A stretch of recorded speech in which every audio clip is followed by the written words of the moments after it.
Bonjour à tous, on se retrouve aujourd'hui pour une nouvelle vidéo et ce sera pour le point lecture des dernières lectures de janvier. Ça y est, j'essaye de rattraper mon retard. Donc vous aurez 4 lectures de fin janvier et à la fin je vous mettrai une de mes premières lectures de février puisque je vais le rendre bientôt à Cédrina et je sais pas si j'aurai le temps de tourner mon point lecture de début février avant, donc je préfère vous le mettre dans la vidéo comme ça je l'oublie pas. Le premier que j'ai reçu en janvier et que j'ai lu, il s'agit de La deuxième femme de Louise May aux éditions Le Masque. Vous savez, j'ai un amour inconditionnel pour cette autrice qui écrit des thrillers très noirs, des romans noirs et qui prend surtout la part et le côté des femmes et la défense des femmes. Et ici, on est dedans dans du roman noir où on va rencontrer Sandrine qui ne s'aime pas, qui est bourrée de complexes, qui se trouve trop grosse, trop moche, voilà. Et puis un jour, elle fait la rencontre d'un homme qui est assez triste puisque sa femme a disparu. Et il est aussi père d'un petit garçon Mathias de, je ne sais plus quel âge il a, je dirais 5-6 ans, quelque chose comme ça, je sais plus du tout. Et ils vont faire ils vont créer ils vont vivre une histoire d'amour. Sandrine va aller vivre avec eux et sur la cheminée trône la photo d'une femme qui est la maman de Mathias. Et cette femme au bout d'un moment va revenir et là la vie de Sandrine, la vie de ce couple et l'intrigue de ce roman va s'emballer et voilà, j'ai beaucoup aimé le thème, c'est très fort.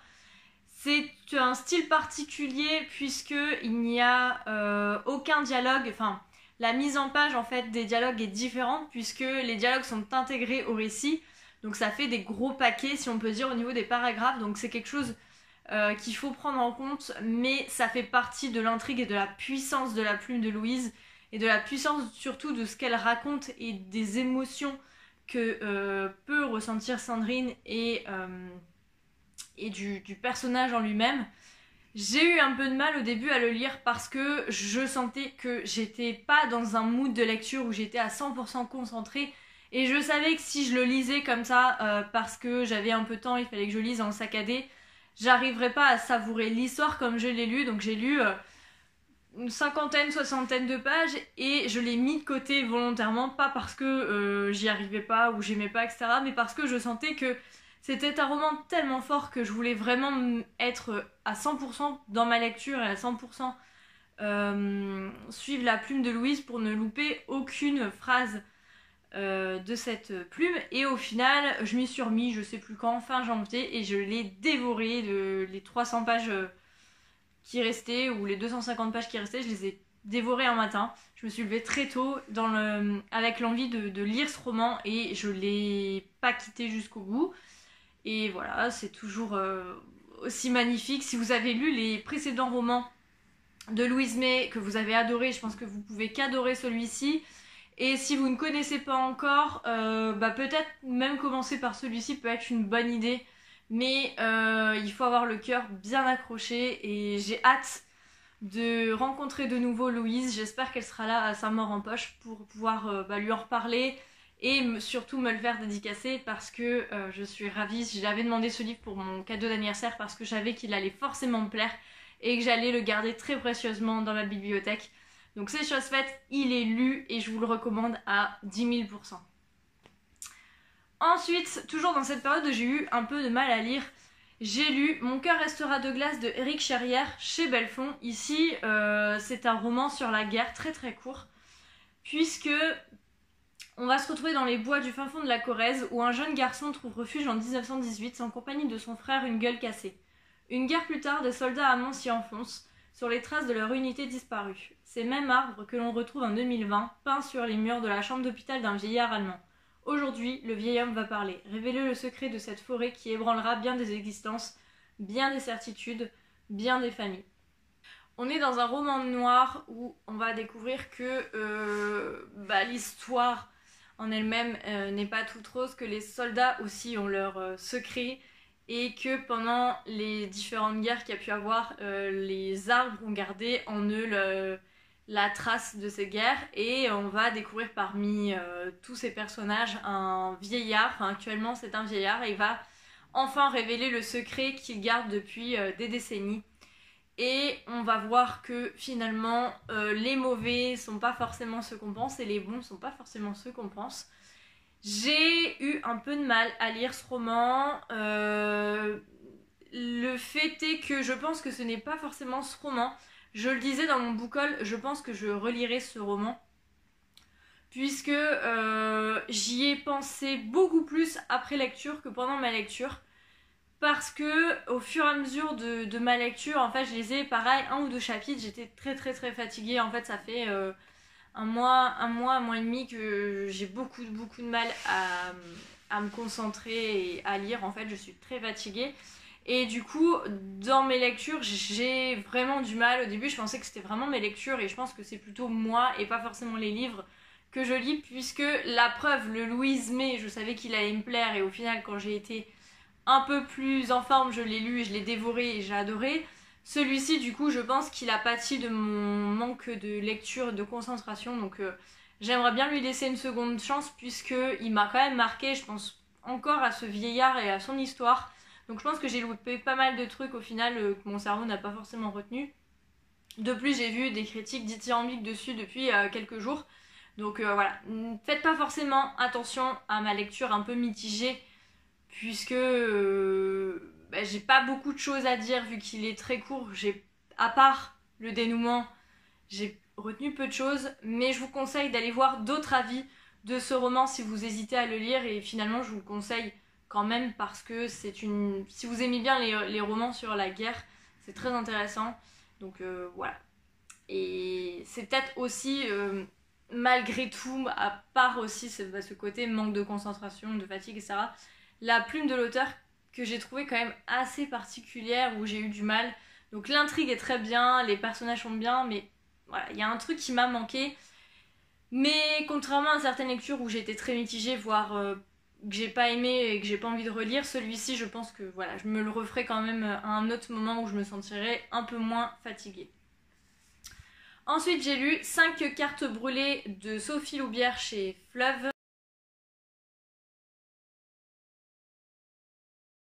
Donc je l'ai lu en e-book. Ici, on retrouve Laurence qui est, comme Sandrine dans La deuxième femme, bourrée de complexes. Elle s'est fait humilier tout le long de son enfance par Thierry, qui est son frère. Et elle garde d'énormes blessures de son enfance, d'énormes complexes, voilà. Mais elle va essayer de contrecarrer ce destin et ce passé, et elle va essayer de tout faire pour être la femme qu'elle a toujours voulu être, même si elle sait qu'il y a un prix à payer, et elle va développer différentes addictions. Donc on parle de l'addiction à la bouffe, l'addiction au jeu, puisque à un moment elle sera croupière dans un casino.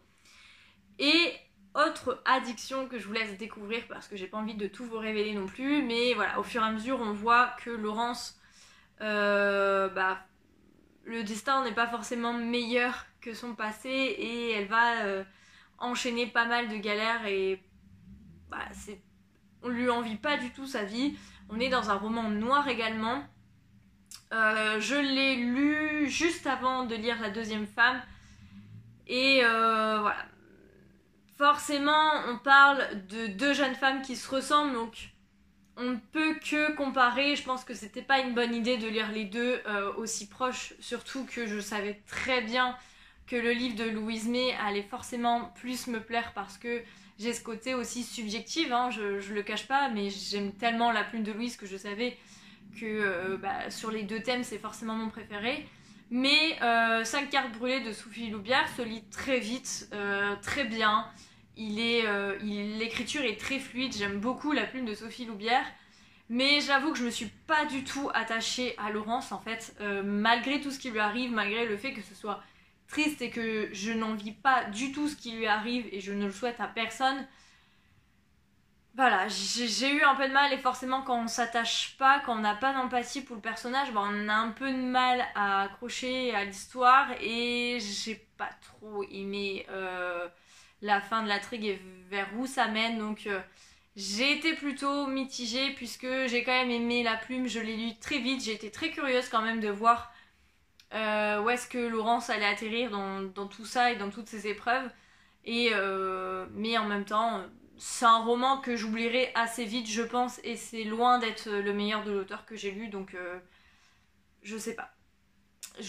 Pareil, je vous laisse aller voir d'autres avis. Il y a des gens qui ont adoré, par exemple Séverine a adoré ce roman. Je vous laisse peut-être aller voir ailleurs si vous hésitez toujours, mais en tout cas, moi c'est pas le roman de ce point lecture que je vous conseillerais le plus. Et ensuite, je me suis lu Une bête au paradis de Cécile Coulon chez l'Iconoclaste. C'est un roman noir dont on compare la plume de Cécile Coulon à la plume de Franck Bouys. Et vous savez mon amour pour Franck Bouys. D'ailleurs, ce mois-ci, j'ai lu un livre de cet auteur que j'ai adoré. Donc vous verrez dans le prochain point lecture. Donc malgré quelques avis très opposés, il y en a qui ont adoré, puisque je crois même que ce roman a eu un prix, il y en a d'autres qui ont détesté. J'ai été curieuse, je l'ai trouvé à la médiathèque, donc je me le suis pris. On va suivre ce huis clos dans cette ferme du paradis où Gabriel et Blanche vont aider leur grand-mère Emilienne qui commence à fatiguer, et forcément ils vont prendre la suite de leur grand-mère qui leur a tout appris puisque c'est elle qui les a élevés.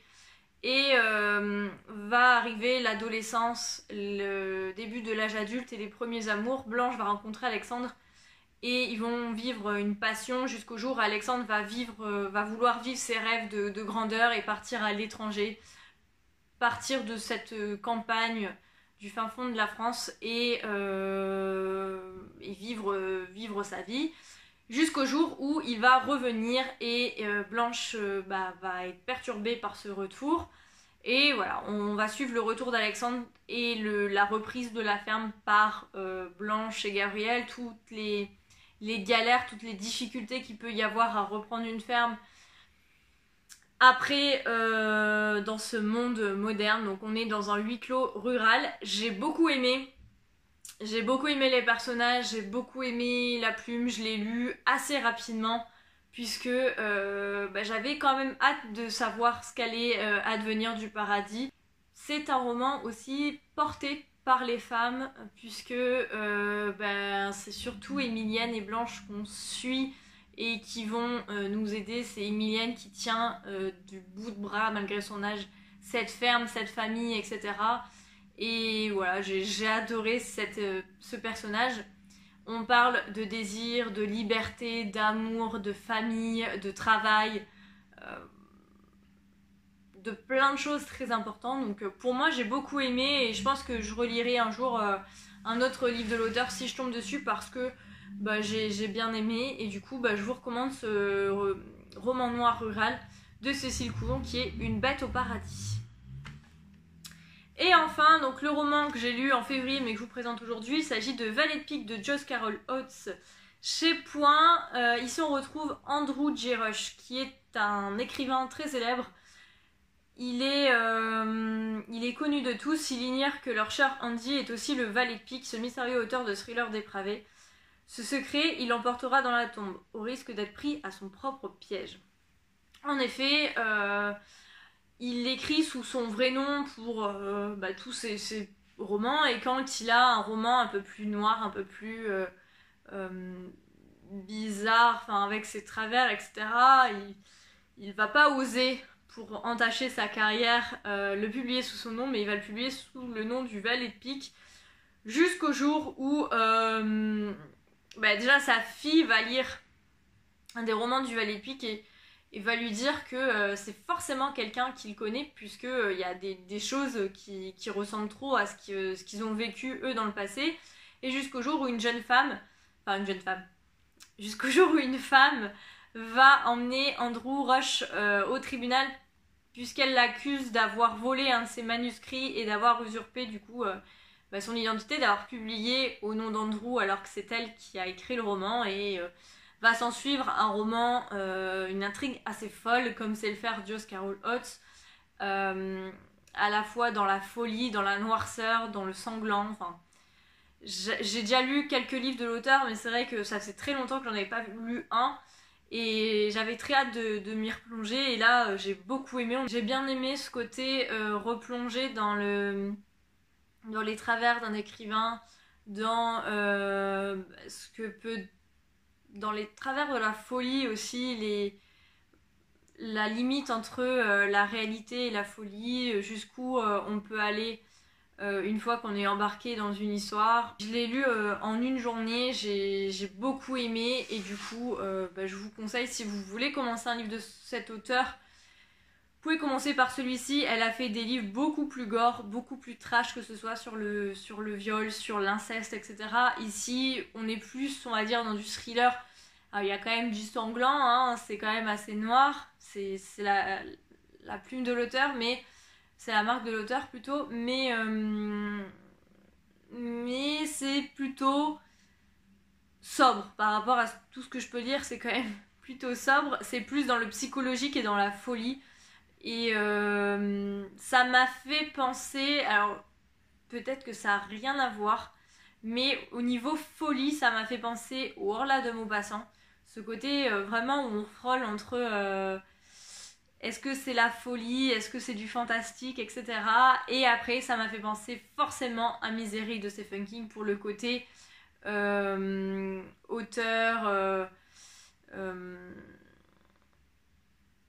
auteur fan qui essaye, alors c'est pas la même chose, elle le kidnappe pas, mais qui est complètement cinglé et du coup qui est le plus cinglé de tous. Voilà, ça va plus dans la folie que Misery forcément, donc c'est pour ça que ça me fait penser au Harla, mais c'est vraiment ce côté écrivain, ce côté tribunal aussi où on a ce genre de personnage qui porte plainte pour un oui, pour un non, qui est très connu, qui est très procédurier et voilà, donc on est plutôt dans un thriller où on est très partie psychiatrique et donc voilà, si vous aimez ce genre de roman, je peux vous conseiller, j'ai passé un très bon moment et je lirai d'autres romans de l'auteur. Donc voilà, c'est tout pour ce point lecture. Il me semble qu'au fur et à mesure de la vidéo, je me suis tassée, je suis hop. Je ne sais pas si du coup le cadre a changé ou pas, mais j'ai l'impression d'être plus basse qu'au début. Enfin bref. N'hésitez pas à me dire si vous avez lu l'un de ces livres, si vous avez pensé la même chose que moi ou pas. Je serais ravie d'échanger avec vous en commentaire. Et j'essaye de vous retrouver la semaine prochaine pour le point lecture de mes premières lectures de février. En attendant, je vous souhaite de très très bonnes lectures, une bonne journée ou une bonne nuit selon le moment que vous regardez la vidéo. Ciao!